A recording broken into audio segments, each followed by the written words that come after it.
In this video, we'll use 3D animation to show you the inside of the Space Needle, which is in Seattle, Washington. We'll also talk about how the tower was built and what to expect on your next visit.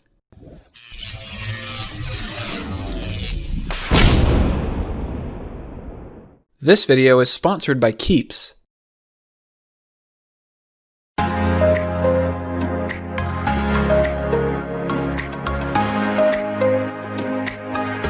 Here's the United States. On the west coast is Washington State. The city of Seattle is right here, kind of in between all of this water. The Space Needle is right here. It was originally built for the World's Fair in 1962. It took 13 months to build. The first thing they did was dig a big hole to put the foundation. We want the tower to be as stable as possible. They poured 5,600 tons of concrete. This meant that when the tower was finished, the center of gravity would be underground.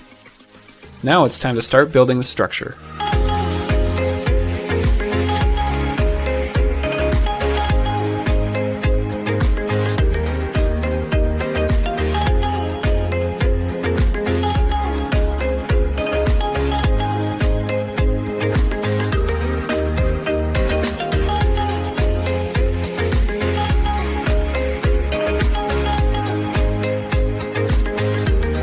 Construction finished just in time for the opening of the World's Fair.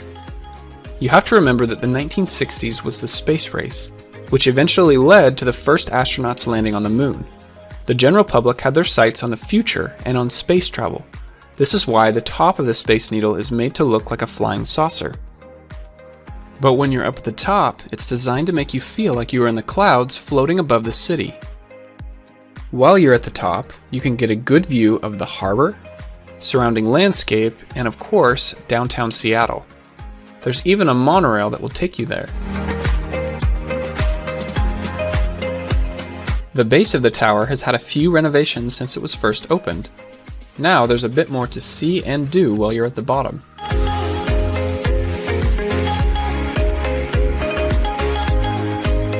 Don't forget to admire the massive size of the tower when you're at the bottom. On your trip to Seattle, make sure you visit other buildings right around the tower. The Space Needle is usually compared with the Eiffel Tower in Paris, France. Both are icons for the cities they are in. Up at the top, we have 2 viewing floors, 3 elevators, the skyline level, and the base of the tower. As a tourist, you'll want to approach from the north side. Walk up these steps, and then you can buy your tickets here. They also have kiosk machines that are pretty easy to use. Back in 1962, tickets only cost $1, but today you'll have to pay a bit more than that. After getting your tickets, you can begin your way up the circular ramp. In times past, you may have had to wait in a long line, but now the Space Needle has timed tickets, so that when you arrive at your designated time, the line will hopefully be a lot shorter. Once you get inside here, they have displays along the wall to learn more about the Space Needle. Then we just keep on heading up the circular ramp until we go all the way around. Notice how we're right above where we bought our tickets. Down below, you'll be able to get a good view of the gift shop. We'll visit this at the end of the tour. We'll get out on the very top floor, which is the observation deck. This level lets you go outside and view the surrounding area in any direction. The glass panels are tilted outwards, and actually the benches are tilted out as well, which can be a little scary at first. Before the renovation in 2017, the observation deck looked like this. The guardrail was higher and it was completely closed in by wires. I like the new look with the glass panels because it feels a lot more open. On the inside are tables and chairs when you're ready for a break. When you want to go down below, you can head down these curved stairs. This is the service level. There's not much to do here, but there are restrooms if you need it. The lower deck is called the Loop. It features the world's only revolving glass floor. I hope you're not afraid of heights. It will rotate all the way around in about 30 minutes. Now, the center of this floor doesn't rotate. It's only the outer edges that rotate. This means there's a line in the floor that shows this separation. What's neat is that you can actually see some of the gears at work along the edge here. You can also view the structure of the building and watch as the elevators go up and down.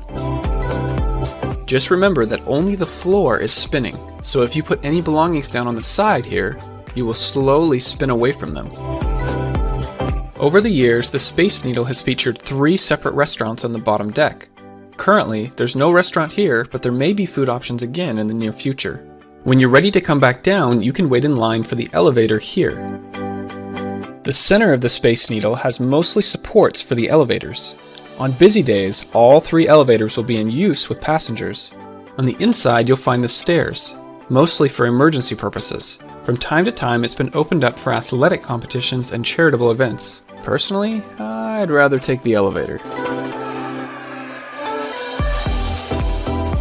At the bottom, the elevator will take you to the gift shop that you saw earlier on your way up the curved ramp. For private events like weddings or company meetings, you'll need to rent out the skyline level, which is only 100 feet off the ground. Even though it's not as high up, it still offers some amazing views. The Space Needle was renovated in 2017, so even if you've been there recently, make sure to go see it again the next time you're in Seattle. This video was brought to you by Keeps. Did you know that 2 out of 3 guys will experience some form of male pattern baldness by the time they're only 35? I think we're going to need a 3D animation to show this. Hair starts disappearing here, then on the crown of the head, and maybe more than that. Yikes! The good news is you don't have to get expensive prescriptions that drain your wallet. With Keeps, you visit the doctor online and then you get the products delivered directly to your door. Prevention is the key. The sooner you start, the better. But it's also good to know that 66% of men will experience hair regrowth with Keeps treatments. Isn't that nice? If you're ready to take action and prevent hair loss, go to keeps.com/JaredOwen or click the link in the description to receive 50% off your first order. That's keeps.com/JaredOwen. Thanks for watching this video about the Space Needle. My name's Jared. I'll see you next time.